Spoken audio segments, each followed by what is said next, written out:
ඔන්න බලන්නකෝ කපටි නරියට වෙච්ච දේ. ඔන්න එකමත් එක ගමක ලොකු ගහක් උඩ කුකුළුහාමි කෙනෙක් හිටියා. එයා හරිම බුද්ධිමත්. දවසක් මේ පැත්තට ආවා කපටි නරියෙක්. නරියා බැලුවා.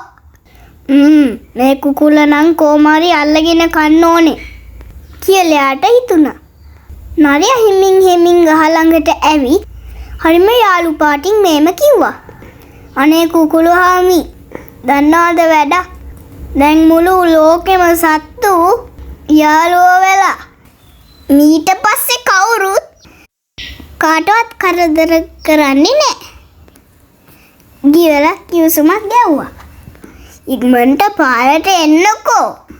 අපි යාළුවෝ වගේ සෙල්ලම් කරන්න. කුකුලා දැනගත්තා මේක නරියාගේ කපිඩි වැඩක් කියලා. එයා එකපාරට බෙල්ල දික් කරලා ඈත බලාගෙන මේම කිව්වා. අම්මෝ ඒක දැන් හරි ආරංචියක් නේ නරියාමි. අන්න බලන්න. ඈතින් වල්ලෝ දෙන්නෙකුත් දුවගෙන එනවා. එයාටත් එන්නේ අපිත් එක්ක සෙල්ලම් කරන්න වෙන්නේ නැති.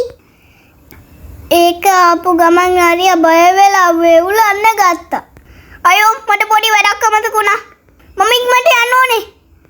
ඊට පස්සේ කුකුල්ලා hina වෙලා මෙහෙම කිව්වා. ඇයි නරියාමි දුවන්නේ?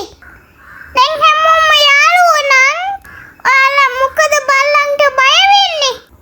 අන්තිමේදී කපටි නරියා වල්ගයත් හංගගෙන දුවලා ගියා.